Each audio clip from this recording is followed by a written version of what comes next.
prominent in favor of Democrats, because we still think in terms of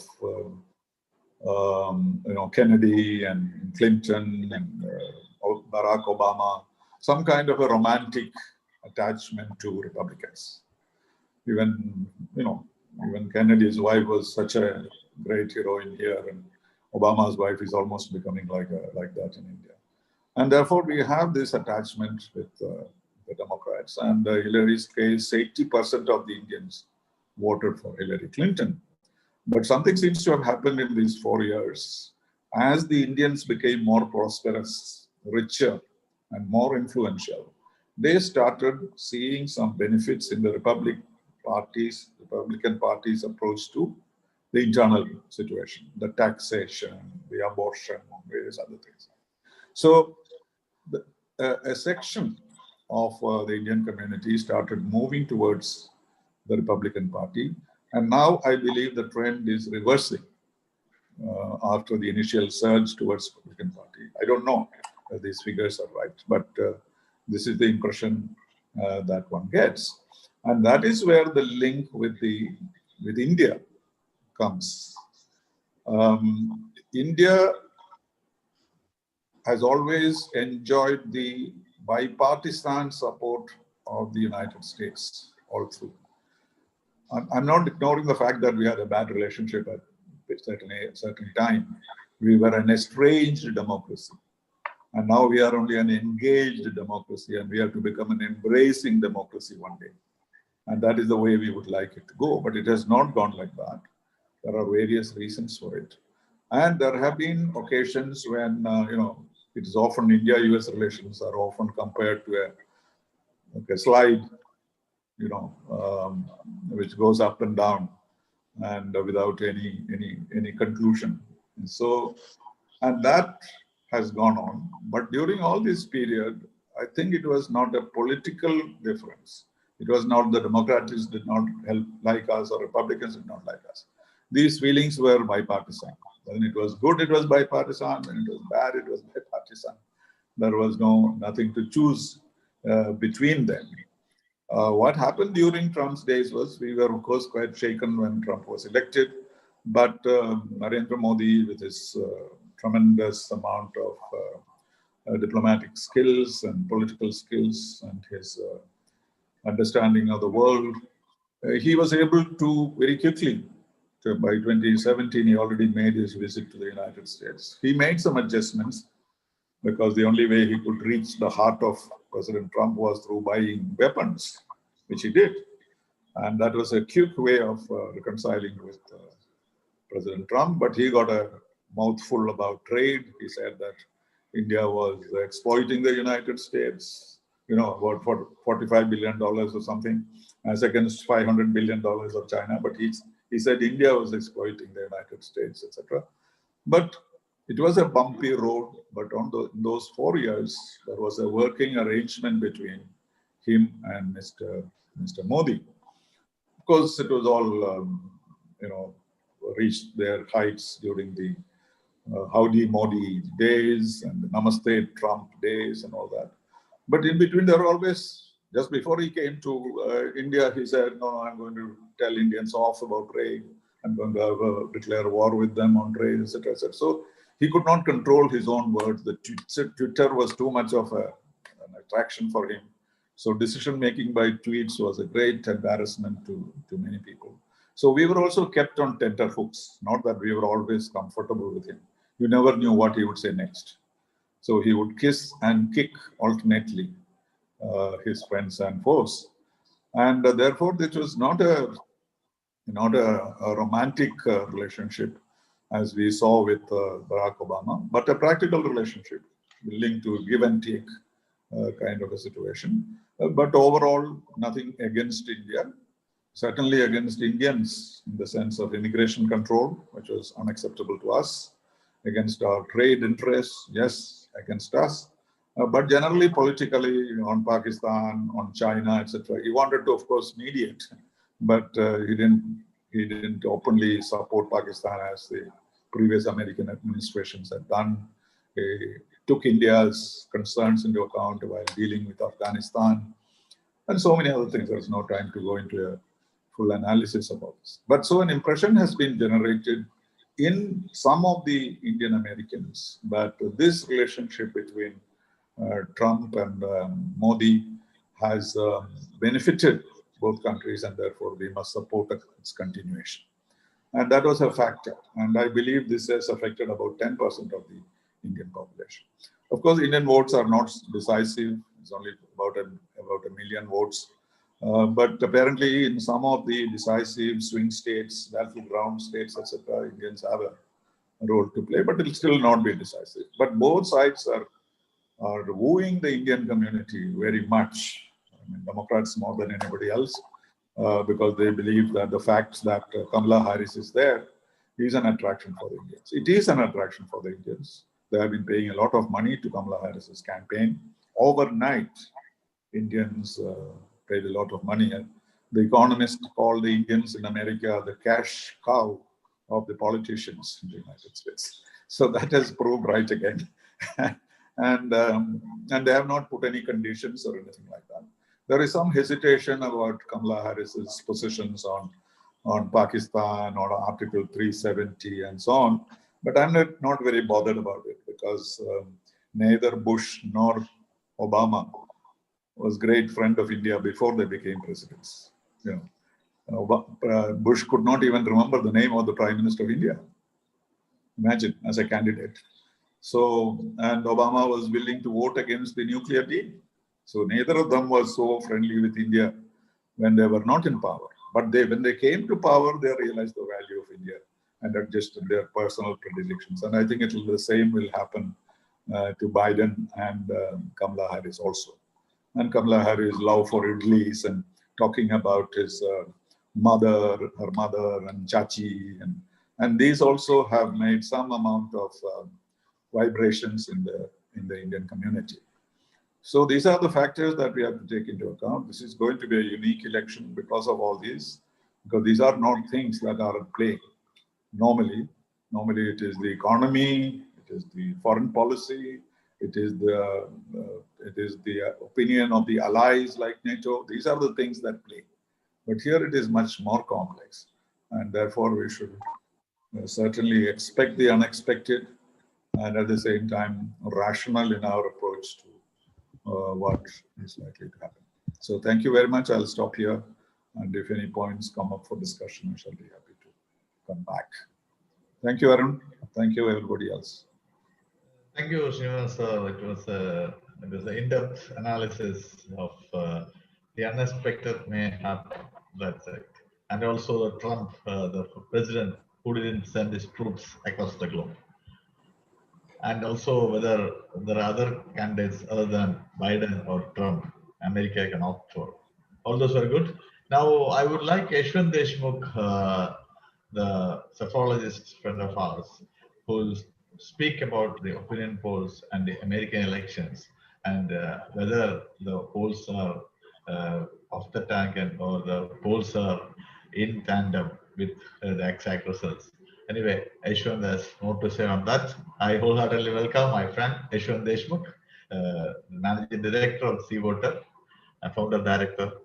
Yashwant, please. Thank you so much. Thank you, Ambassador Srinivasan, for a fabulous insight from that side of the ring, and what a clarity of thought that you have and the experience that you bring along on the board. Certainly, I couldn't agree more on each and every point that you mentioned. And it's been a hard time explaining to many colleagues that, the diplomacy moves beyond the local politics, and the way, in the binary ways that Indian media or many analysts in India are generally, they try to oversimplify even the equations in diplomatic circuits. For them, it was a kind of a Modi-Trump thing that, the Modi bugs will be voting for Trump and something like that. And I'm always puzzled why exactly people find it so difficult to understand that, generally speaking, the Indian Americans have been Democrat all along for a long time. And if they love Modi, there is no conflict in that, And on the record, it was a Republican president who had denied the visa to Mr. Modi. On the record, it was a Democrat president, when Mr. Modi was sworn in, and he was really, really swift. Mr. Obama was really swift to repair whatever the rough feathers were, and taking a very, very friendly gesture in that way to take Mr. Modi around when he was in Capitol Hill, and then coming back to India on 26th of January as chief guest, and so on and so forth. So Indian largely being democratic over there, that's a fact, that undeniable fact that has always been there. And NRIs loving Modi, that's again an undeniable fact that has been there. I guess the Howdy Modi and probably Namaste Trump and all that was just an extension of a personalized diplomacy that, just like as Mr. Srinivasan just mentioned, that Modi went beyond the call and made personal equations in order to see the interest of India was served. So if the ego massaging of Trump by being greeted by 50,000 people in Ahmedabad Motera Stadium is concerned, let it be. That's the way it is. But that doesn't mean that Indians big time are going to shift lock, stock and barrel towards Republicans this way or that way. It's not going to happen, because the best thing about Indian community overseas largely is, this I would love to quote a very dear friend and politician, Barry Gardiner from UK. He was a long time Labour MP and a minister, and he said to me in an interview about 15 years back that what I love about the Indian community overseas is that they don't make ghettos. They get assimilated in the mainstream. So even in UK, the NRIs or the Indian communities were very much mainstream. They didn't form the ghettos in a way that the other communities from South Asia were doing. They were people who were supporting Tories. There were people who were supporting Labour, and Labour Friends of India and Tory Friends of India were equally strong, organizations in UK as well. Same has been with Indians in US. It's completely about localized politics. The Indians living in Silicon Valley have been diehard Democrats, largely because California is a democratic state in that way. So has been the case of Indians living in New York or New Jersey, and so has been the Indians living in Texas. A big number of them are Republicans. They have been growing and flowing with the local politics. On the line of local politics, they have got assimilated in that nature. So if something is happening in Texas and in Howdy Modi, people turn around and greet Trump in a big way, don't be surprised. That's perfectly fine. So that's what I feel about the way Indians are likely to vote. Ambassador Srinivasan is absolutely correct that big number of them are likely to vote for Democrats. And also the fact they are not voting for Democrats because of Kamala Harris. For God's sake, they are voting Democrats because they like Democrat politics. They are Democrats. Kamala Harris or no Kamala Harris, that doesn't really matter much. I guess that if you talk to the NRIs, yes, they are big time funders after the much discussed Jew lobby, or Israel lobby in US. Indians have become the most wealthiest part of the society, and they have been financing the campaigns a lot, and they are one of the most sought after vote bank in the last 10 odd years. It has happened over the last 10 odd years, while that has been happening in the last 50 years, slowly and steadily the Indian community was growing. But I would say the way they have come in the spotlight in the last 10 years as the wealthiest front, the most educated lot in US, And at the same time, Modi becoming Prime Minister of India and, taking on the world stage as a very, very strong leader with a very strong mandate, first time in 30 years with a full majority mandate of sort, that kind of confluenced in driving a narrative which NRIs loved. I am an NRI myself. I know for sure that the blue-collared workers living in the Gulf countries, the way they became the spotlight in the center of the focus as far as the diplomacy, Indian diplomacy is concerned, including the Twitter diplomacy done by Sushma Swaraj ji, late Sushma Swaraj ji, it had its impact. I know for sure. I know my half the time I spent between Dubai and Washington DC polling in US and so on and so forth. But I have seen that change, that the spotlight on the Indian NRIs and the way they have been valued in US, and not just because of money, but because of the contribution, the way they are seen as the, basically the movers in the social ladder, the way the NRIs go after the education for their kids, and they are respected a lot by virtue of their education, scientific temperament, by doing what they are doing in Silicon Valley, and by the business leaders. The Indian-born CEOs of majority of the tech companies and other companies and financial companies as well, fintech companies as well. So that has taken the stock onto a different level. But largely, they are Democrats.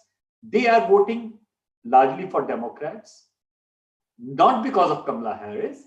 Yes, Kamala Harris happened, and that might make them even happier. But please be very, very clear that Kamala Harris, there is nothing to be unhappy or cheerful about Kamala Harris being on that ticket, or maybe in some time future becoming president of India, because that is not going to change US-India relationship in any way, because she is an American. She will be looking after American interest first and the policy first.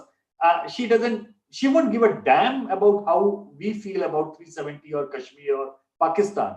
If it is an interest of US and she is the president, even if she becomes the president, she will be taking steps which would be useful for US, not for you and me. Be very clear. There is no point in getting too much of emotionally invested in that, for a simple reason. She is not the first politician of the Indian origin in US. Please remember Bobby Jindal, Nikki Haley, and there is a series of very high-profile Indian politicians having Indian heritage. It is concerned. But somehow, if I am allowed, Lalu, I would like you, sir, with your permission, I would like to use that phrase, more Catholic than the Pope, but in a typical phrase manner, that they have actually, all the Indian origin politicians in US, they actually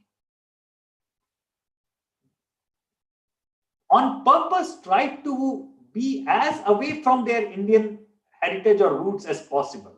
They never identified themselves proudly as the Indian lineage or Indian heritage. None of them. If you will simply look into the politicians of UK, you will figure out US, you will figure out. I'm not talking about UK.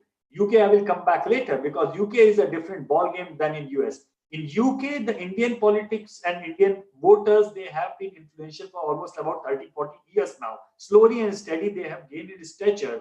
And somehow I never found UK politicians with Indian roots to be ever shy of their Indian roots. They have been overtly taking part in the Indian community programs and in cultural programs and everything. They have been celebrating their Indian roots like anything, but not in US. You will find so many mainstream. When I say mainstream, okay, let me be, I don't want to sound racist in that way, but say, put it in as blunt demographic way as I can. You can pull out more than a dozen white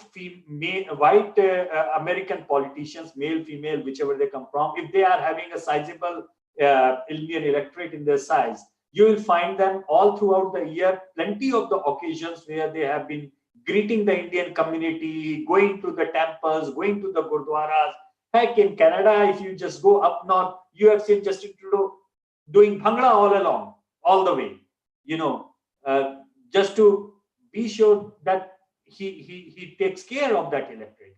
But having said that, if I ask you to do a Google search and figure out how many times a Bobby Jindal or a Nikki Haley or a Ro Khanna, or for that matter, even Kamala Harris ever greeted the Indian community on Indian festivals, ever took care to go around and participate in the Indian cultural event, ever went around to do an ardas in Gurdwara or a puja in an Indian temple, you will be surprised to see that hardly ever happened. So, and I don't blame them, because in order to be successful in that mainstreaming US politics at that point of time, they wanted to do away, dilute their Indianness as much as possible and try to prove that they are American kind of politicians. And this is why I'm sorry for that phrase, but yeah, they probably ended up behaving more Catholic than the Pope most of the times. And this is something, when I have been talking to Indians in US, it is something which they deeply have been resenting all along. They did not like it. It is something which they did not appreciate a lot.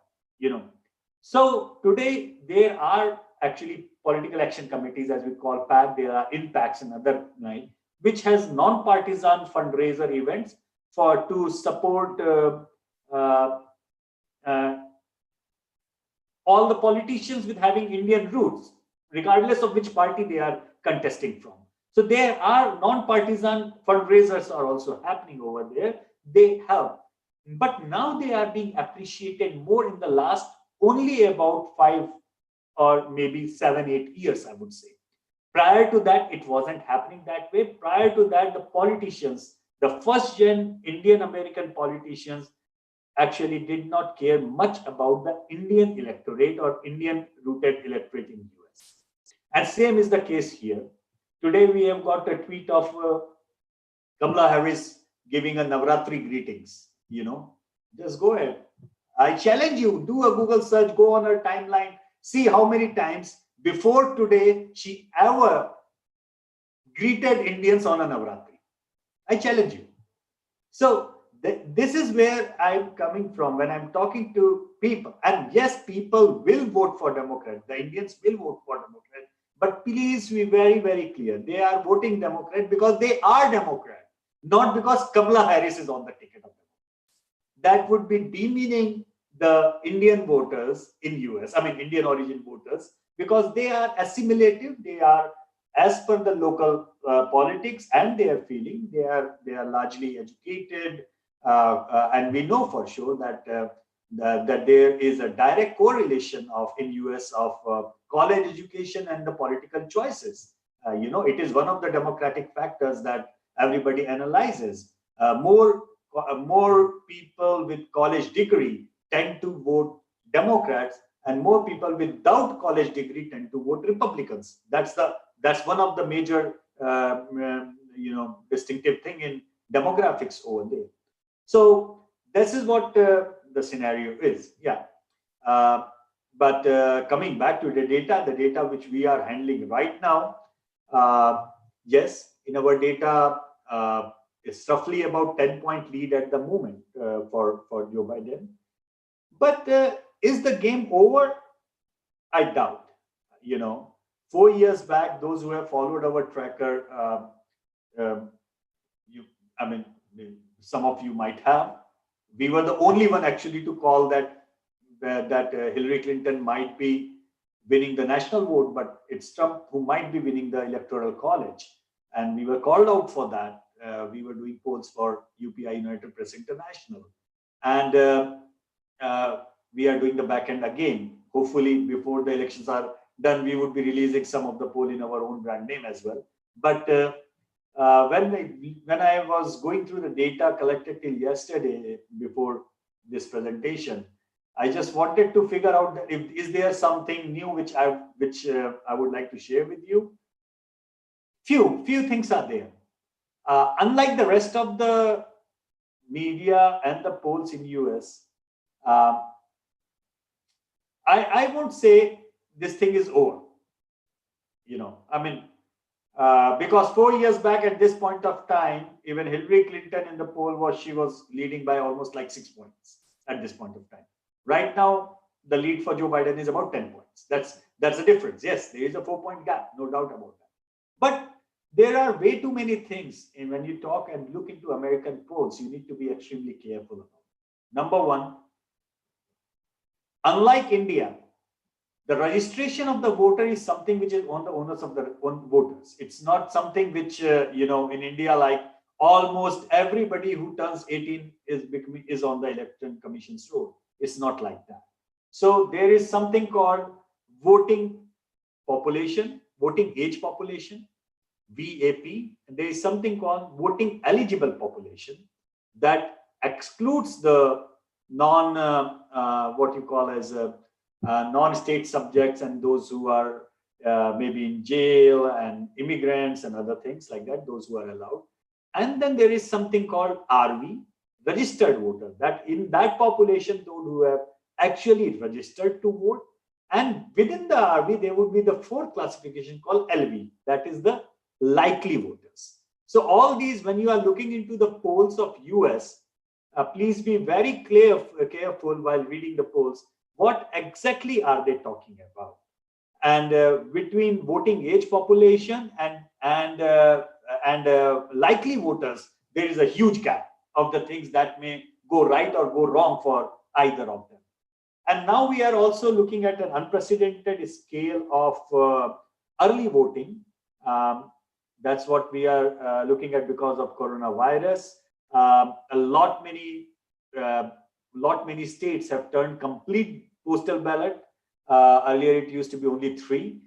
This time it is complete, and everybody, barring 5 states, everywhere else you don't have to give any excuse. So basically no excuse postal ballots are given. Then there is in-person early voting. So the trend that we are getting is, because we are tracking in terms of those who have already voted. If yes, then by postal or in person, or those who intend to vote before the election, and those who intend to vote on the election day, and those who do not intend to vote at all. What the data is suggesting, there is almost like 1:2 ratio of support in favor of Joe Biden among the people who are using the postal ballot and voting early. And it is just the opposite among the people who are saying they will vote on the voting day, that is the November 3rd. That is like 1:2 and 2:1. That is a very critical piece of information for you. Because as Mr. Trump has said, and as we believe that there will be zillions of litigations on the postal ballot this time around. Because unlike India, again, where we have a centralized election commission and centralized process to do the things, the way it works in US is that every state has different laws, and in fact, every county has its own way of conducting their own thing. So there are more than 3,000 plus counties in US, and including the election system. I mean, if they want to do a paper ballot or electronic voting machine, and which electronic voting machine, they in a federal system, they are absolutely free to select their own way. And in the state laws, for the postal ballots, each and every state has a different law of when they will be issuing the ballots, early voting, when the postal ballot should reach the election office, that they should be treated as a legit vote. They are different for each and every state, different. And we know for sure many states have a law that, okay, if they get the postal ballot back in the office by 2nd of November, they will be valid. Some say 3rd of November, some say 4th of November, some say till 17th of November, whatever they will be getting will be considered legit. Now you can understand what kind of mess it is going to be with those many millions and millions of voters. Just to give an idea to you, 4 years back, roughly about 40% of Americans voted early and 60% voted on the election day.